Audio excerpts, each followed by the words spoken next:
Welcome to the webinar today. My name is Joe Schmitz. I'm the founder and CEO of Peak Retirement Planning. We are located in Columbus, Ohio. So I know with these webinars, we get people all across the country.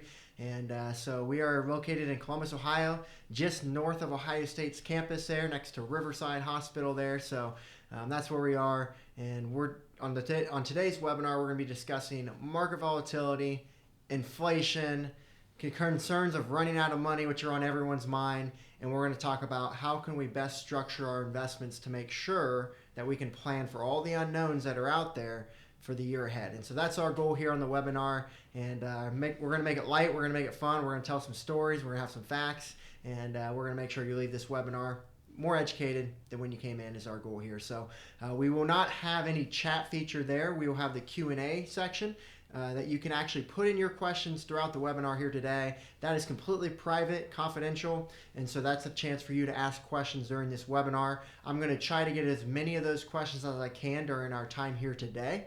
If I'm not able to get to that question here today, then you can schedule a session with us, and I'll have someone on our team pull that up here, and we'll be glad to answer any questions we didn't answer during that. But also, if you're looking for further guidance, and that's an opportunity for you to plug in to our firm here and just see if we can add any guidance to your specific situation there. So no cost for that session. We just want to make sure the people who are joining here can actually take steps moving forward to be in the best place possible. So if that can help you, take advantage of it. We're here to help. So with that being said, let's get into things here. So as we all know, the biggest concern in retirement, no matter who you ask, is running out of money. Now, I actually saw a study on this, which is very interesting, and it says that if you have $1 million, you're not satisfied because you wish you could have $2 million. And if you had $2 million, you're not satisfied because you wish you had $4 million. And if you had $4 million, you're not satisfied because you wish you had $8 million. And then this study shows that most people are not concerned about running out of money if they have $8 million or more. Now, that's less than 1% of the net worth in our country right now. And so as you can see, this is a concern for everyone because the risks are so high in retirement. And the one we're going to be talking about primarily today is market volatility. And you think about it.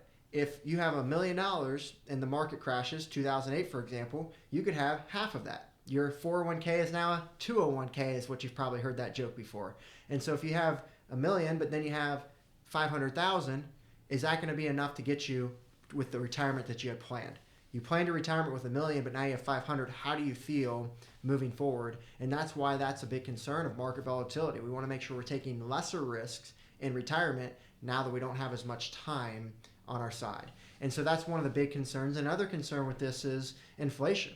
And as you see right now, inflation has been pretty rampant over the past couple years here. And so when we look at inflation, the historical average is about 3 to 4% on average. And so if you need $5,000 to live on today, that means you're going to need $10,000 to live on in 20 years. So if you're 60 years old and you're getting ready to retire and you think you're going to have everything set with $5,000, that could be accurate, but you may actually need $10,000 over time. And is your investments going to be able to grow over time to give you that extra income that you need?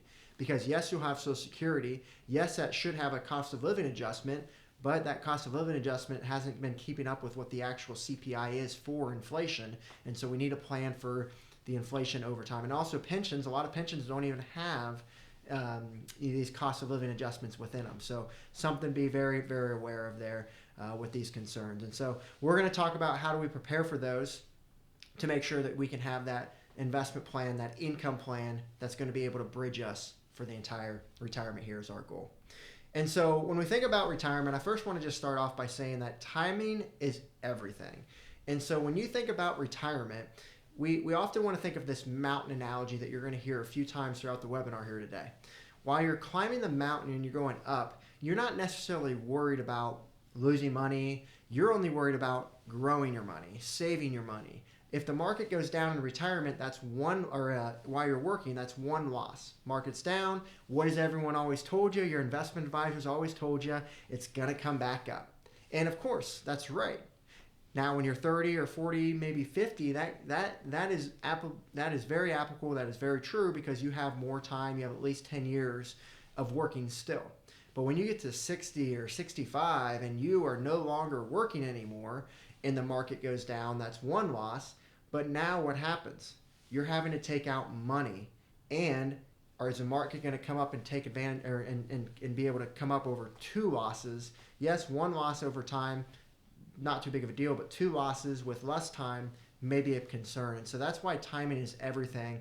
And we actually refer to it as a fragile decade.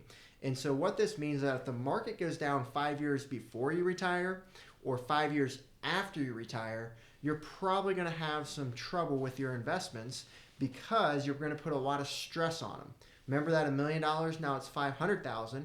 Well, let's say that you need $50,000 a year from your investments. Well, if you have $1 million, you take out $50,000, that's only 5% of taking out your money. But if you take out $50,000 from 500, that's 10% of your money. And now you may not be able to make that back up over time because of that double loss concept. And so that's why this is so important, either before you retire or after you retire, to make sure you have this plan in place. And we're going to show you a couple of examples of why that's the case, but you just want to make sure you can get ahead of it. Do we really want to bet our retirement on a coin flip? Do we really want to hope that the stock market's not going to be down early in our retirement? Because if it is, that could mean that we're not successful. But if it's up, hey, we're successful, we're good to go. But do you really want to flip that coin? That's for you to decide, and I'm sure that's why you're tuned in to see what options do you have. So let's first think about, before we go to sequence of returns risk, which we're going to be talking about next, which is on that concept of that double loss and that early losing money early in retirement. But let's just think back to 2008, right? So this is actually a statement from someone who came in, and they brought this into us when they first started to have discussions about joining our firm. And the value of this one particular account was $182,000 in 2007. In 1 year, that thing dropped to $32,000, as you can see here on the chart. Now, imagine that. Imagine your account goes from 182 to 32,000, and now you're getting ready for retirement. How are you going to feel at that time? Now, you're probably thinking, well, it'll come back up, right? Well, for this particular investment, it did come up, but it only went up to $75,000 in 2014. So it went 6 years, and it didn't even make it up to halfway to where it was. Now, yes, it made its way up a little bit, but it's still nowhere near where it was. We met this person back in, I think it was 2021, and the account was now closer to that $182,000. I believe it was about $170 at that time. And you can see over 13 years, and they still hadn't reached the point to where they were in 2007. And so what's the point I'm trying to make here is that, hey, this is realistic. This can happen. We've seen this before. Now, is this to the extreme of what you could see? Probably. In 2007, 2008, the market was typically down about 40 to 60%, depending on what you're invested in. They were invested in something a little more aggressive. So because of that, they had more losses. But the point I'm trying to make is the severity of taking on too much risk in retirement. And what we see with a lot of people who come and see us for the first time is that when you look at their investment portfolio, and we call it a portfolio, not an investment plan, because it's just a made-up stocks, bonds, ETFs, index funds, mutual funds. There's a bunch of things put together. And what we see is that most people are actually taking on way too much risk than they need and want at this point in their life. And so we actually ask people when they first come in, on a scale of 0 to 100, where would you want to sit? And let's say 0 is something that's protected, and maybe you can get about a 3 to 5% return is what's expected over time in that type of vehicle. No chance of loss, so if the market goes down, you're not worried about it. But the downside is you may not grow as much because there's not as much upside, right? Risk and return. The more risk you take, the more return you get. The less risk, less return. So that's the idea of this 0. Can't lose anything, moderate return, but maybe nothing crazy over time. And then let's say 100, where 100 is everything's in the stock market, where you could see what's happening on this screen. You could see the market go down 40 or 50% in a time like 2008. In 2022, you probably could have seen this go down 15 to 20% during that time, meaning if you had $1 million, you could have lost $200,000 during that point of time. And so that would be the downside of the 100 risk score. The upside, obviously, is more risk, more return. And you could see a return of, in 2023, for example, of 25% if you're invested in the S&P 500. And you can see over time that the stock market has gone up excessively over the last 20, 30, 40, 50 years, however you want to look at it, it's gone up over time.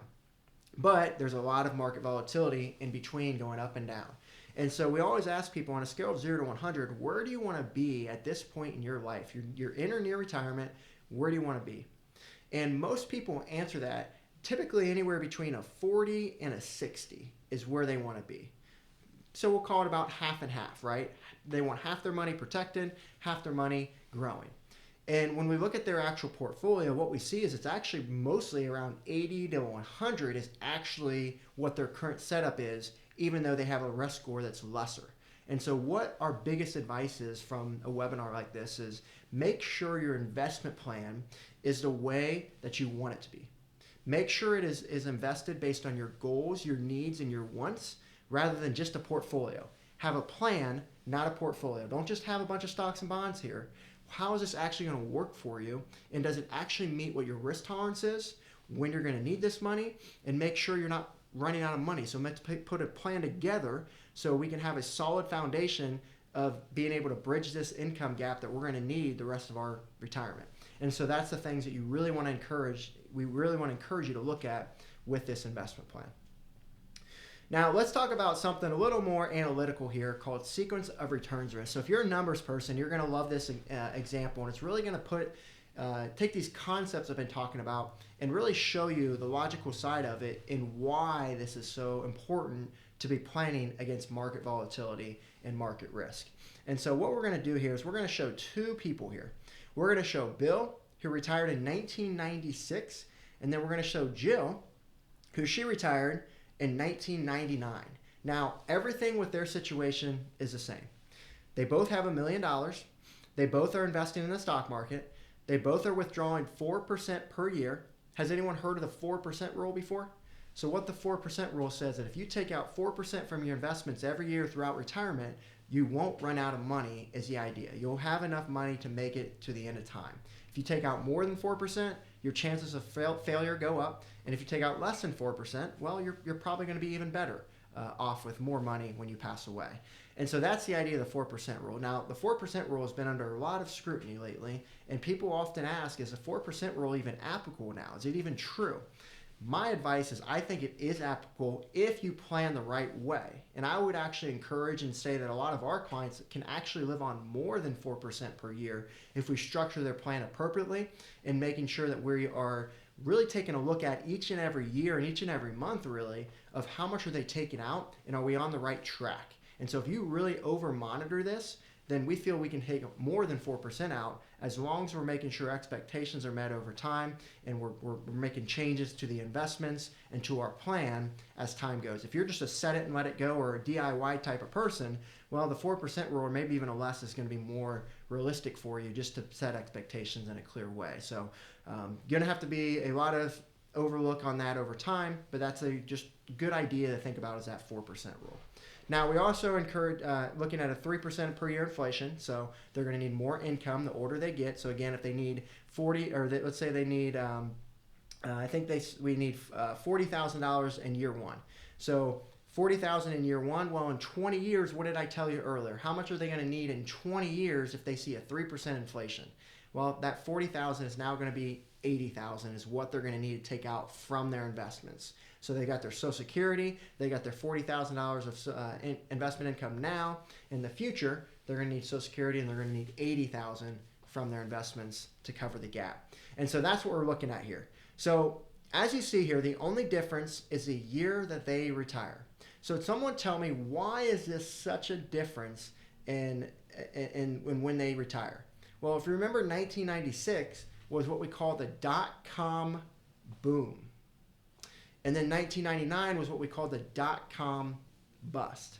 And so these are important to understand because if you retired in the dot-com boom, you're feeling good because you get all that upside early in that retirement. During that fragile decade that I just talked about, 5 years before you retire, 5 years after, you gotta participate in all that growth during that time.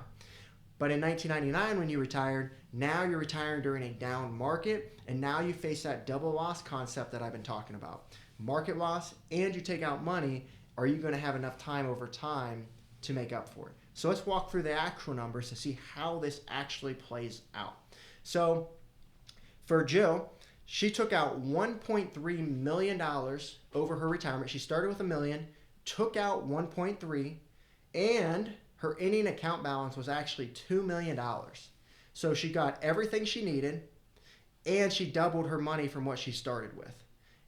So for Jill, did the 4% rule work for her? Of course it did. It worked really well because the market was up early in retirement. Now, what do you think Bill's going to look like over here? Well, let's walk through the numbers here. So Bill, remember, he only needs $1.1 million of withdrawals, which is less than Jill because he doesn't need them for 3 more years. So he goes 3 years continuing to work, so he's not having to take out any money. And so because of that, he's going to have to take out less over time. Although Bill only ends up with $448,000 versus 2.1. Now remember, everything is the same here except the year they retire. And because Bill retired during that down market, he wasn't able to recoup the difference, and because of that, he was always trying to come back and regain his portfolio, which put a lot of stress on him over time. And so because of that, you're going to see that Bill has $2 million less than Jill at the end of time. And so that's what we're trying to avoid, is we want to be Jill, not Bill. So let's walk through this a little more clearer and understand how this works out. And then we're going to talk about how can we plan to protect ourselves against something like this occurring. So if you look here at the blue, that's going to be Bill. That's going to be Jill. Remember how I said that the early part of retirement during that fragile decade, during the dot-com boom, the market went up. So when we look at 2000, for example, before the bear market, well, Jill was up to about $1.7 million, $1.8 million, feeling pretty good. Not too many concerns at that point. Taking out $40,000 a year, and her accounts almost double by the time she gets to that year 2000. Well, we do know the bear market crashed, and they aren't all in equities and the stock market, and so we know that that's going to be a big problem for that portfolio. But for Jill, it was not as big of a deal. Yes, she lost almost $600,000, $500,000, but she still had $1.3 million, and she's already 6 years into retirement. So for Jill, not too much of a concern here, not too much of an issue. She's doing fine. She has more than what she started with, and she's already 6 years into retirement. She's already gotten through that fragile decade for the most part. Now, we also know it's a lost decade here. This is the period of time when the market didn't go up at all. And so during this time, you can see that she's still hovering around that $1.3, $1.4 million. And then the bear market of 2008 that we just have already talked about occurs. Now, during this time, she goes from 1.4 to 1 million. So she lost $400,000 during that short time, and she still has $1 million. So is she concerned at this point? She's seen 2 bear markets, still has $1 million, still has what she started with. Is she concerned? Probably not, because she got all that growth early on in retirement, so the bear markets were not as big of a concern. They still lost a lot of money. She still went from about, right there at 1.8 to 1 million. So she lost $800,000, but she's got enough to get her to the finish line. Now, Bill, on the other hand, remember, he doesn't get to see any of the growth. He starts right here at the bear market 1. And so when the bear market happens, he's going to have $600,000. So remember, they both lost about $400,000 here. The only difference is that Jill had 1.8, Bill had 1 million. And so that $400,000 loss is going to be more to Bill than it is to Jill during that time. And so because of that, $600,000, and Bill is only 3 years into retirement, and he has almost half of what he started with. How do you think Bill's feeling from here, knowing that he still needs that $40,000 plus all the inflation at this point to live on for the rest of his life? And then we see that the market has that, lost decade here.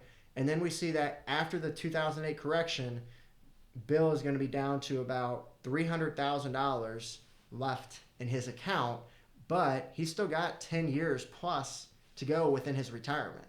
And so because of that, he is going to ultimately see this continue to go down and down and down, because when you have $400,000, you need to take out, at this point, it's probably about $60,000 he's got to take out.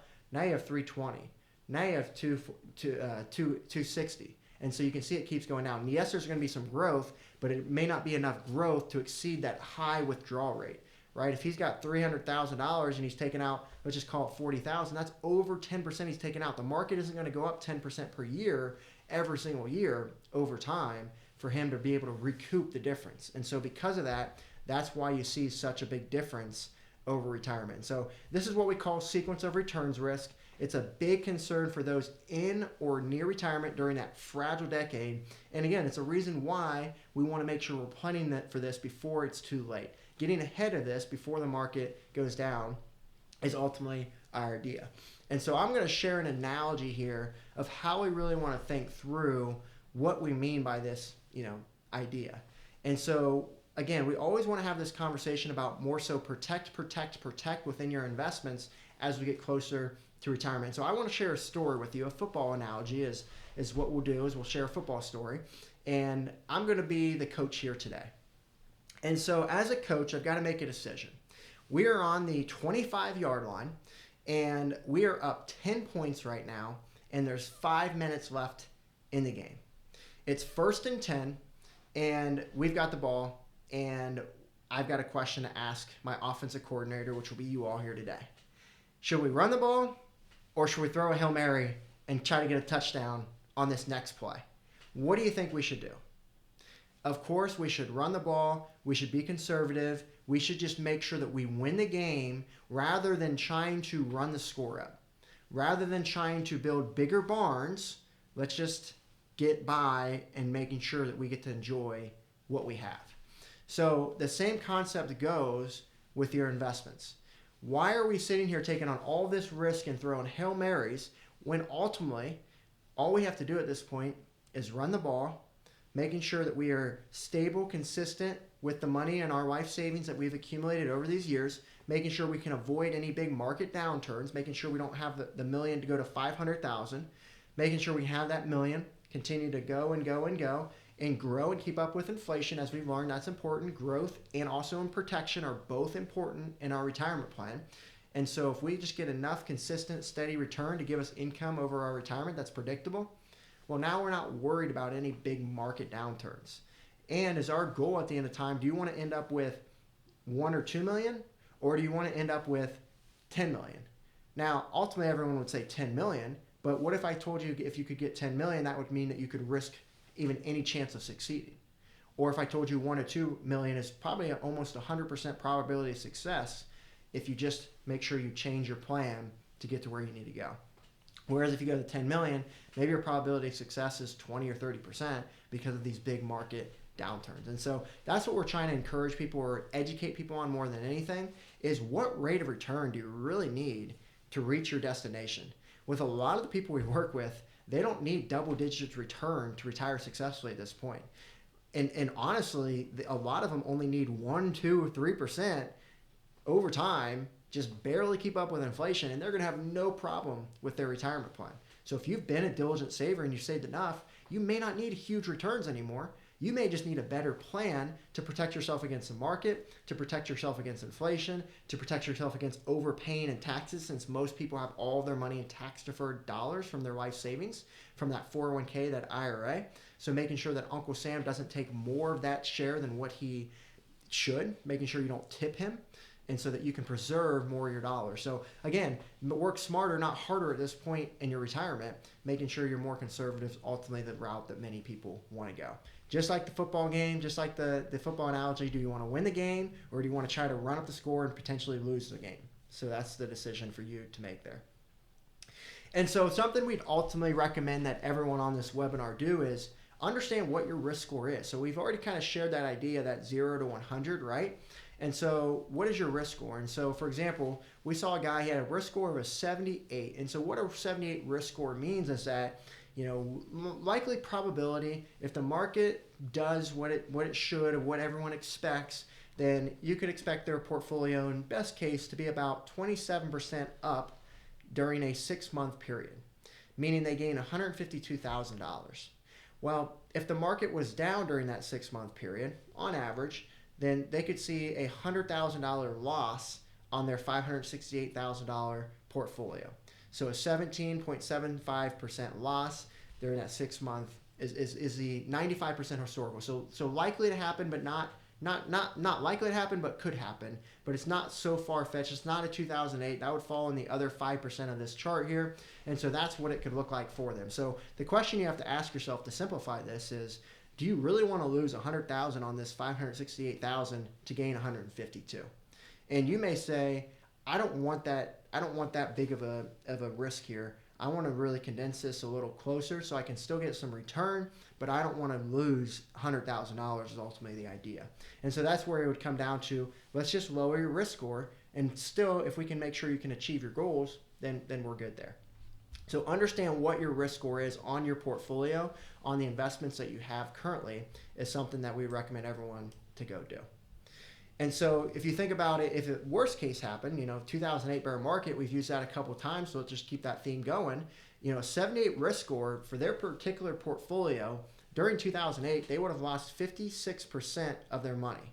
Their $568,000 would have lost $316,000, would have lost over half of it. And so ask yourself that. If this is you and this is your risk score, which again, like I said, most people, it's not out of the realm of possibility for them to have this high of a risk score when they come see us for the first time, how would you feel losing over half of your life savings? Your $568,000 got cut and you lost over $300,000 in retirement.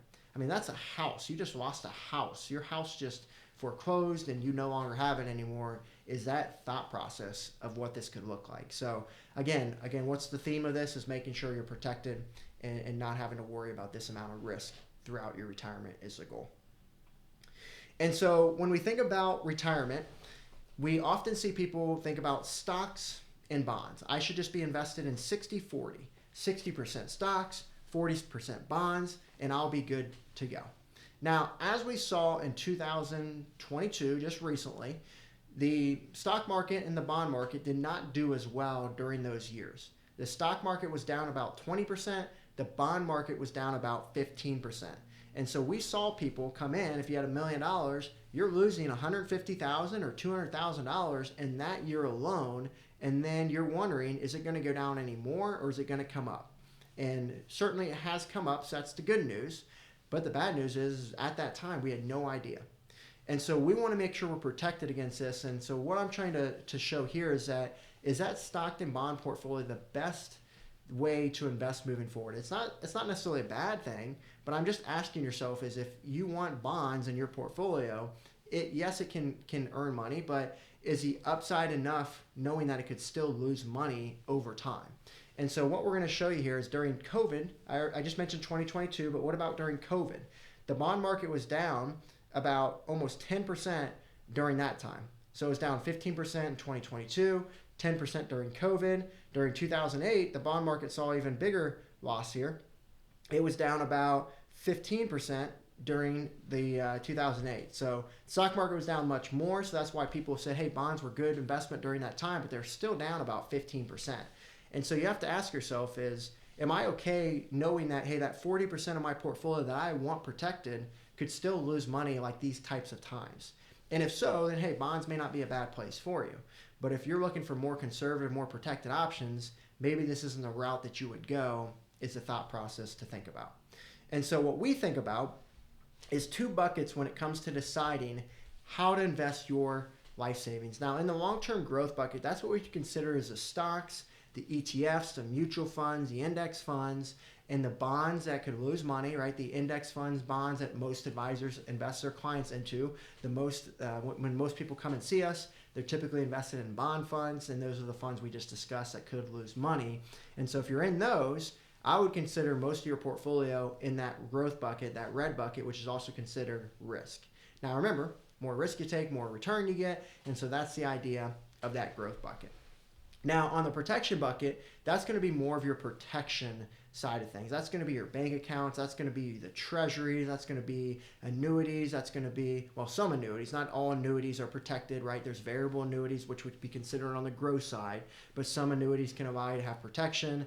And then you've got, different types of other types of bonds, so not bond funds, but maybe individual government bonds could be more so protected, like the treasuries that I just mentioned. This could consist of, the green bucket could also consist of CDs.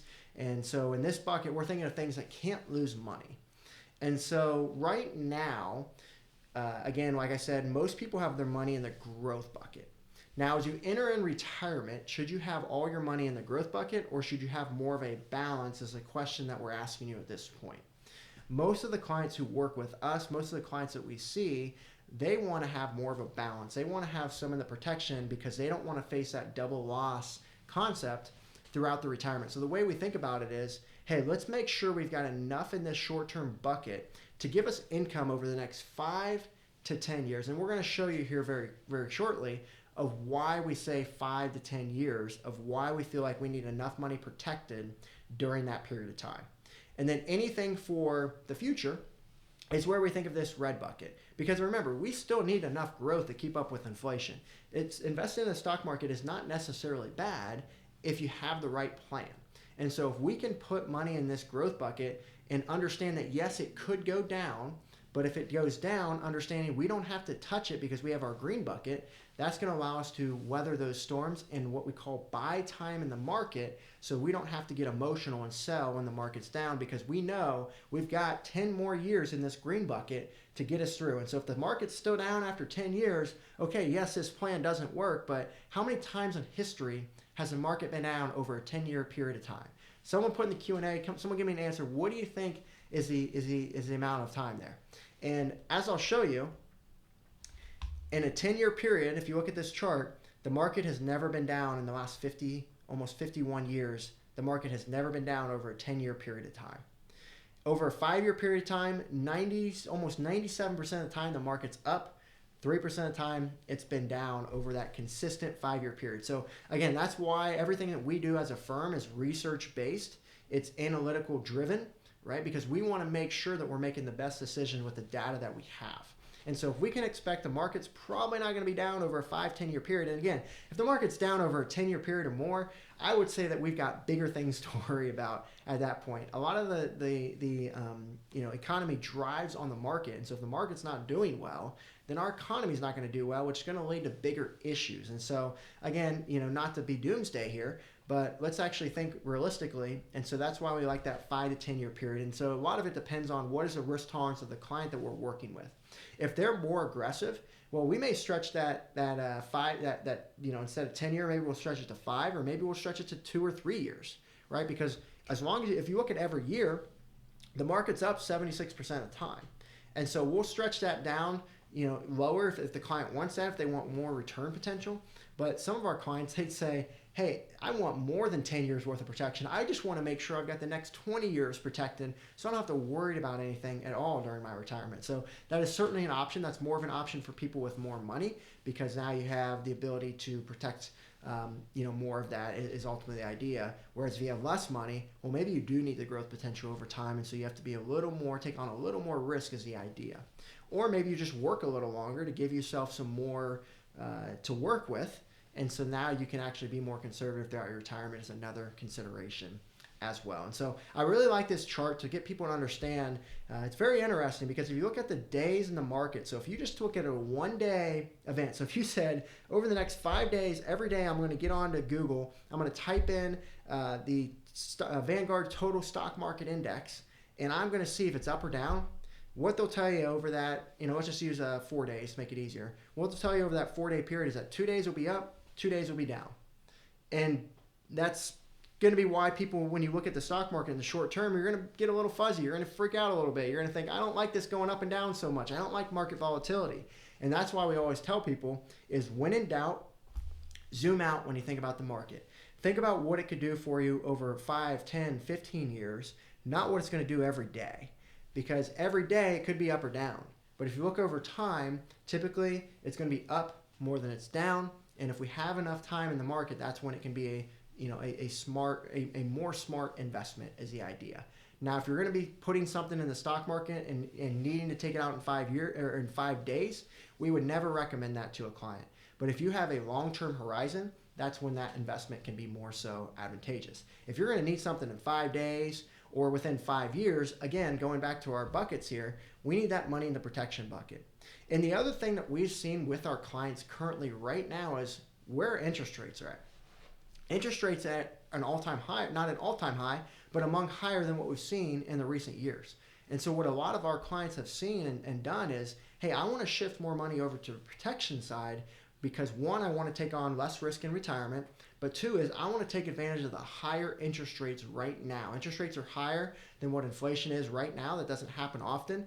I just want to make sure I can lock up some of those returns, and so I can have that steady rate of return, reasonable rate of return of 4 or 5% over retirement is ultimately what you can be seeing in that protection bucket right now, depending on the type of vehicles that you look to. And so if that's the case, maybe that suffice what you're looking for getting in retirement. Because when we ask people, what's your reasonable rate of return in retirement, most of them say, oh, just if I could get 3 to 5%, I'd be happy. I'd be thrilled. As long as that's consistent, I'd be thrilled. Well, in today's marketplace, you can get those types of options with no risk is ultimately the idea. And so you have to look at your situation and see how much do I have in each bucket, and do I want to shift more to the one or the other to take advantage of the opportunities. And again, understand one bucket is not better than the other. They both have their pros and cons, and that's for you to decide is what is going to be best for you. And again, I want to make sure I cover myself from any lawsuits here today. This is general information. I'm not making any specific recommendations here today. Consult a professional on your specific situation. That's one of the reasons why we offer that session for people who attend these webinars, is to make sure that you can get more specific advice leaving here, so you don't have to listen to me talk to hundreds of people about their retirement versus having it more specific. So it's very generalized what I say on these webinars. If you want it more specific, schedule that time. I'll have someone on our team pop up that link there. You can actually just pick a time there and schedule it with us, and we'll talk through these concepts with you a little more in depth. There is ultimately the idea there. So to move along here, you got your buckets. Hopefully you took some good notes on that. And then we want to look at here, this one's a good one, so the Cen Chart. So I actually was doing this, we did a workshop in our community on this topic that we're talking about today, and I showed this slide on the screen, and one of the guys in the audience, he was just so thrilled by this chart. He said, I've never seen this before. This is so awesome. And he actually made us print this off for him, and he has it hanging up on his refrigerator, and he loves it. And so the way it works is it basically takes all of the investments that you could be invested in, and it breaks it down in different colors. So as you see here, if you look at red, that's going to be real estate. Now, if you go from 2003 to 2022, you'll see that red is up, it's down, it's up, it's down, it's in the middle, it's all over the place. And that's what you can expect for every single investment. Look at cash. It's down, sometimes it's up, it's down, but you'll see that all of them are all over the place. And so with this chart, it really helps you understand that what is the best investment for you to be invested in today? Well, it's going to depend. It's not going to be a perfect world where it's going to be consistently good year after year. And so the one I like to really point out right now is large cap equity. So if you look at large cap equity, it's done pretty well, especially over the last few years. You know, about the middle of the pack last year in 2022, in 2020, or a couple years ago, I guess now in 2022, 2021 it was the highest. 2020 it was one of the highest. In 2019 it was one of the highest. Right? 2018 it was about the middle of the pack. 2017, 2026 or 2016 higher in the pack. 2014, 2013 higher in the pack. And so the point I'm making is that everyone has been so fired up about the S&P 500, and I would agree with them. I'm fired up too, because look how well it's done over the last 5 years. It's been the best performing asset class over the last 5 years. But if you look back in history, it isn't always the best performing class. And so our encouragement for people moving forward is let's have more diversification. Now, I will be pretty transparent. We are heavily weighted with our clients' portfolios in large cap stocks. I'm a big fan of blue chip type growth stocks that were expected to be good over time. I think there's a lot of value in those types of investments. But my point is you don't want to be 100% in that, because there could be some off years where, hey, now maybe we're losing money from just being in one asset class. And so the point of this chart is to show we want all different types of asset classes mixed in to our portfolio, so we don't put all of our eggs in one basket, right? Is it a good idea to put all your money in Bitcoin is often what I joke about. No, you want all your eggs in different baskets so that if one goes down, the rest can hold everything up, and so you're not worried about running or risking a ton of your assets or a ton of your money based on one asset class. So the name of the game is diversification. So always make sure with your investment plan you're not invested in one area. Make sure it's diversified. So with that being said, before we wrap up here, we're going to get into a ton of questions. I see a bunch of them piled in there, so I'm going to try to answer as many of those as I can here. But again, I want to pull up this mountain analogy to just make it very visual for you. Remember, everyone working and going up the mountain thinks save, save, save. They think grow, grow, grow. And that's a great spot to be, is in that accumulation phase. Now, when you get to the top of that accumulation phase, you get to right here, and that's that fragile decade we've been talking about. And now you've got to get down the mountain here.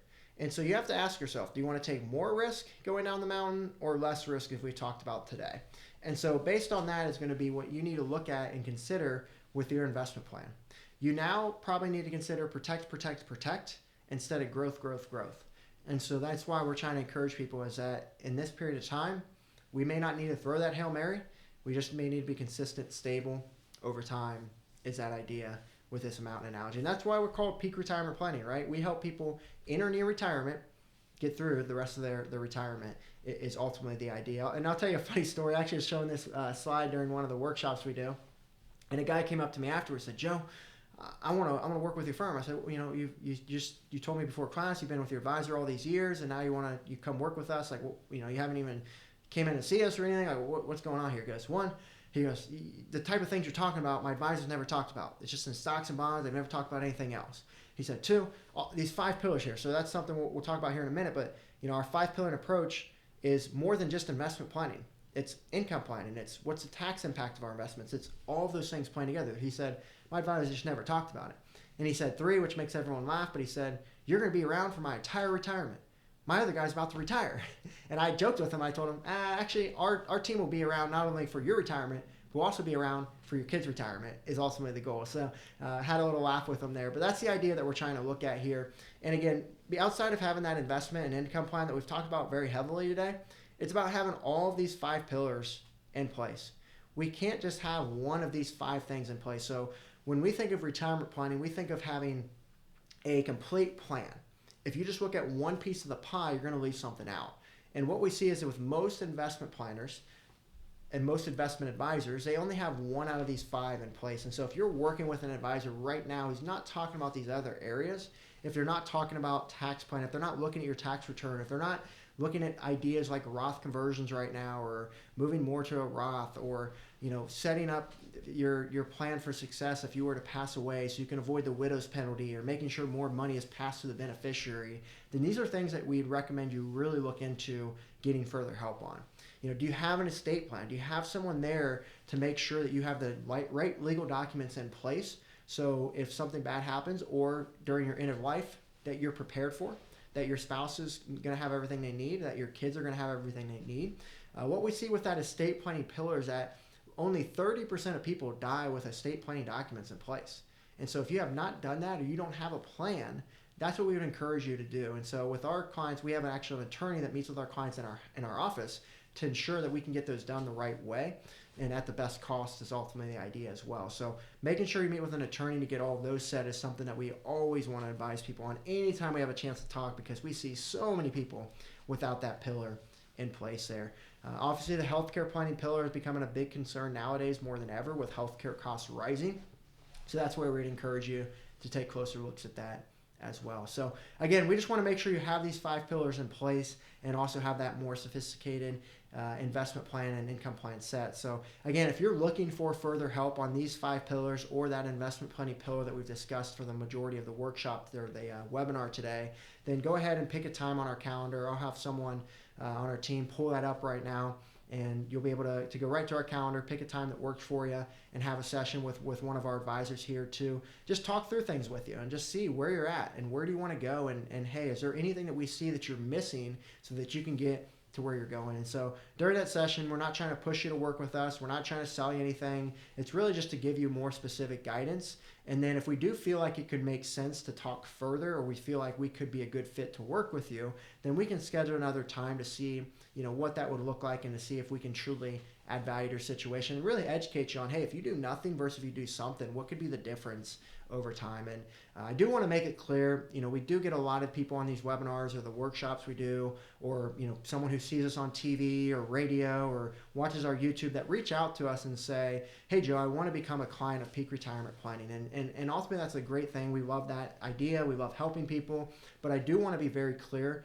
We do have a specific criteria for our clients. So we do have more of a boutique firm approach, which means that we deliver higher level services to a specific crowd. So there's some firms out there that they'll help anyone no matter what.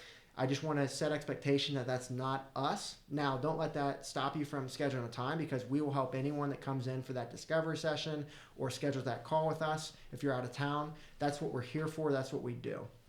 And so don't want to turn anyone away, but I do want to understand that, hey, if we don't feel like we can help you best at the end of that call, then we'll at least make sure we point you in the right direction or guide you to someone who can better serve your specific area of focus there. So just want to make that very transparent and clear. If you hop on our calendar, we're going to help you in any way we can and make sure you're in the best spot. So again, I'll have someone pop up that link there again if you didn't get a chance to do so, and we'd be more than happy to see how we can help further. So with the remaining time we have, I just want to get into all the questions we have here. So go ahead and keep dialing those in into the Q&A section. Again, remember that's completely private. And then I'm going to start answering these all as many as I can. And if I don't get to them, it looks like there's plenty in the box there. Just make sure that you schedule that time, and we'll be sure to get those answered. So first question here is, what if I have a pension? How should I invest my money? That's a really good question, actually, because when you have a pension, we would consider that more of protection within your plan. So, for example, we deal with a lot of federal employees with DSCC right down our street. I've written an article that got featured in Kiplinger on federal employees. My mom, who actually works with us, Jill, is actually a retired federal employee here, and so we have a lot of clients who are federal employees. And so what the deal is with them is they have what we call a three-legged stool. They get a pension, they get Social Security, and then they have their TSP or their 401k for you all that are not a federal employee. And so you've got a little different of a plan there. And so when you look at the pension and Social Security, typically for most people or some people, that can be a generous amount to get them through most of their income needs throughout retirement. And so they may not have to touch or pull as much out from their investments. And so because of that, we could be more growth oriented with our investments if we want to take on more risk. But if you're the type who are more conservative, well, going back to those buckets, even though we have a pension, maybe we still look to split those up evenly or, closer to half and half between those buckets just for the risk tolerance standpoint. But you could have permission to invest more for growth, knowing that you've got more predictability from that pension. We'd almost consider that pension part of that protect bucket over time. And if you're wondering, like, how much is my pension worth, I actually did a YouTube video. It's actually our most watched YouTube video. It's a 2-minute clip, and that's it. And it's just me talking about what's the value of a pension and how valuable is that to your retirement. So if you haven't watched that, I'd recommend go type in peak retirement planning into YouTube. You'll be able to watch that short clip, and it just shows that these pensions could be worth millions of dollars over your retirement if you live a long retirement. If you live long into retirement, you're getting paid on that every month that you're alive. That can really add up over time. And the fact that these pensions are guaranteed, they're incredible opportunities for you all. And there's a reason why they don't offer it as much anymore, is because how are we going to get the money to pay for it? And so that's been a big issue with people living longer than ever before and life expectancy increasing. So there's just some considerations for you there if you have a pension of how you should look to invest your money.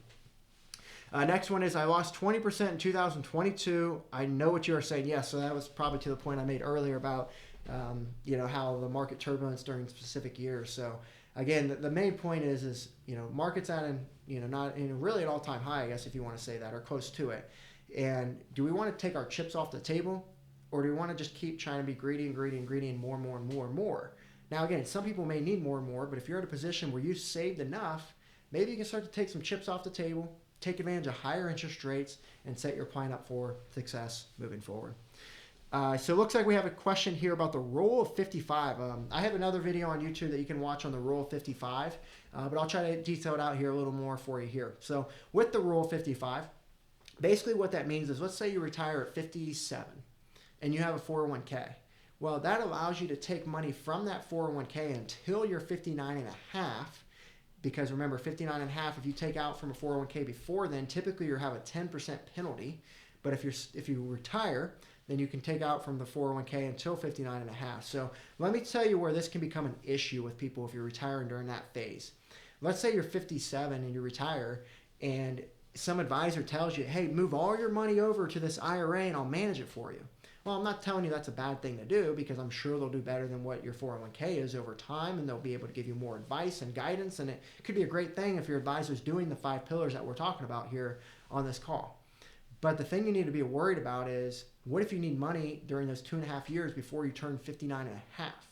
And if it's all in the IRA and you take out money, you have to pay that 10% penalty. So what we do with the clients we work with is, yes, we move a portion to the IRA to get more investment options, to be able to do more sophisticated planning like Roth conversions and things like that.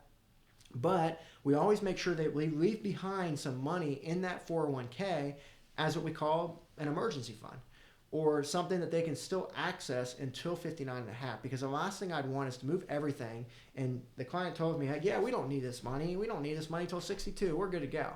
Oh, and then they need a new car. Oh, and then they need some home improvements, or they need some money for their kids. So whatever it may be, life happens. Make sure you're prepared for that so you don't have to face that 10% penalty. So those are just some ideas there when it comes to the Rule 55, but definitely a big fan of the Rule 55 would be my stance on that. All right, how much should we have in protection right now? Again, I think I talked about this earlier, is, most people, I would say, if you're looking for an actual number, it's probably about 50-50, but don't take that as advice, because remember, so many people are different. I mean, we have clients who have 90% in the growth bucket and 10% in protect bucket. We have other clients that they want 70 or 80% in the protect bucket. They only want 20 or 30% in the growth bucket. And so a lot of it depends on what your goals are and what your risk tolerance is. So that would be my advice. There's no perfect answer there. But I will give you some more specific advice, I guess, is, hey, how you invest your accounts, it could be helpful in understanding those two buckets. So if we have our two buckets here, if you have a Roth IRA, maybe we want our Roth in the growth bucket. So someone tell me why we'd want their Roth in the growth bucket. Well, that's because more growth over time is what we expect. And so if that growth is tax-free, let's try to get as much growth in that tax-free Roth, because we don't have to pay taxes on it. Versus in the protect bucket, maybe we want to put our IRAs there, because remember, IRAs, the more they grow, the more tax you have to pay, right? So maybe we put our IRAs in that bucket so that we don't have to pay as much tax on the growth. Because remember, IRA or protect bucket, it's going to grow over time. It just may not grow as much as the market, and so that's where we maybe want our IRA money, is ultimately the idea. Now, the protect bucket could grow more than the growth. Don't get me wrong. If the market doesn't do well, or we see like the flat decade like we talked about earlier, maybe the protect bucket would outperform, but that's not what we would expect over time from a planning standpoint. So hopefully that helps you there. And that's what we call tax location. And here's another big one we always see with people. A lot of actually people who attend these webinars do this. So they have a lot of taxable dollars where they are not in retirement accounts. They're just from saving extra money from a sale of a house, from inheritance, and you can either invest it in a CD at the bank, you could invest it in stocks, but regardless of how you invest it, you've got to pay tax on any growth moving forward. Now, there's two ways to invest this money. You can invest it in stocks, like I just said, and if you do that, that's going to be capital gains treatment. So you're going to have to pay either 0%, 15%, or 20% are capital gains rates. Now, on this one, let's say that you put money into a CD or a bank account or a money market account. Well, now you have to pay taxable interest. And taxable interest is not taxed at capital gains rates. Taxable interest is going to be taxed at your tax brackets, which is 10, 12, 22, 24%. And so because of that, you could be paying more in taxes by structuring your plan to have these invested in taxable interest versus capital gains. So what we do with someone, let's say someone has $2 million. Let's say they have $1 million in an IRA and $1 million in a taxable type investment that we're talking about here. And let's say they want a 50-50 split with the buckets. Well, we're going to take that $1 million and we're going to put that, the one that's taxable, in stocks. That's going to be our growth bucket, and we're going to get capital gains treatment. And then we're going to take our IRA and we're going to put that in the protect bucket so that we can get, that's already taxable interest in an IRA no matter where you invest it, and so we'll put it there. And so doing this allows us to get capital gains versus taxable interest on that $1 million in the taxable bucket. And so when you think about it, what can that mean over time? Well, the 0% capital gains bracket, this is something many people don't know, so I'd recommend writing this down if you haven't heard of this. The 0% capital gains bracket, if you were to have taxable interest during that 0% bracket, you'd be paying 12% taxable interest on that. Versus here, capital gains would be 0%. And then if you're in the 15% capital gains bracket, well, if we go to taxable interest, you'd be in about the 22 or 24% bracket. So would you rather pay 0 or 12? Would you rather pay 15 or 22 or 24? And so as you can see here, it's a great way to save some dollars on some tax money just by doing it in a tax smart way. And again, you're not doing anything differently. You're just repositioning and changing your tax location of your investments is the idea there. So that one's a fun one. Hopefully that one helps you. I know we got a little more advanced there, so hopefully you like that. The next one is, how should I invest my 401k? The 401k is going to be a tougher one to pick the investments because you don't have as many. So most 401ks only have about 5 to 20 options, depending on what kind of plan you have there. And within those options, they do a good job of choosing options that are a little bit diverse. So you're going to have typically a large cap growth, a small cap growth. You're going to have a stable value, which can't lose money. You're going to have a bond fund. So they do a good job. You're going to have an international. They do a good job for the most part of including all of those. And a lot of 401k companies have these life cycle funds, right? L2030, L2040, 50, 60. And what these funds do is as you get closer to retirement, they get more conservative. Now, I'm personally not a fan of life cycle funds. I mean, they're not bad. I just wouldn't recommend our clients not necessarily be in them all the time. And the reason why is because you don't necessarily want to get overly conservative when you get to retirement, because as I mentioned, we still need to get growth over this 20, 30-year retirement. Yes, we want to get conservative, but these life cycle funds will get, pretty overly conservative in my mind, but they're still in stocks and bonds. So you still have the opportunity to lose money. And so it doesn't accomplish that bucket plan that we've been talking about here today. So that's the idea. With that, now, depending on your 401k, again, your best option is typically going to be that stable value fund or something that's protected, that's fixed. If you're trying to look to put your 401k in that protection bucket, would be an idea for you.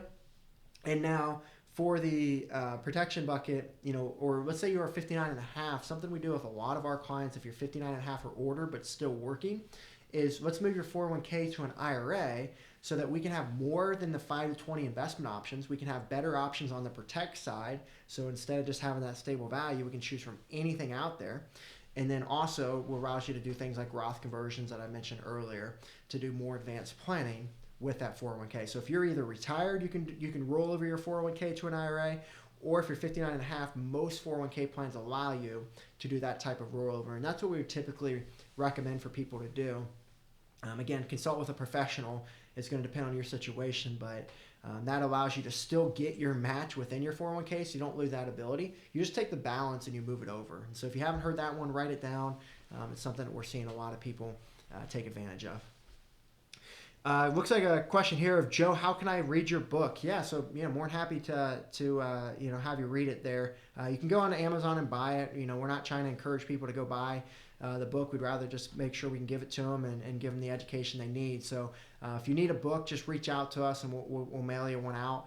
If you actually go to our website and you scroll down there a little bit on the home page, you'll see a section that says click here to get a copy of Joe's book. You'll enter in some information and we'll go ahead and mail that out to you if you send it. Give us your address there. So that will be the case there. With that, we're wrapping up on time, so I don't want to go over here. It looks like most of you have been able to stay on the whole time, which is awesome, and looks like some of you have scheduled that session there with us, so we're going to be happy to assist you further there. Again, a little bit more about our firm, so I didn't talk about it too much. We are specifically helping people who are in or near retirement. We work with those who have been a diligent saver, so a lot of our clients typically have more in tax deferred or more in that taxable investment that we've talked about, which allows them to have more advanced options and strategies that they need to take advantage of. And so we feel that with our advanced tax focus and a lot of the softwares and stuff that we use, it's not outside the realm of possibility to help our clients save hundreds of thousands of dollars on taxes throughout their retirement by making tax smart decisions now. So we always look at the foundation of planning with that tax plan because we feel that retirement and taxes and retirement are going to be one of the biggest expenses that you're going to see. And that's the book that someone just asked about. It's literally called I Hate Taxes.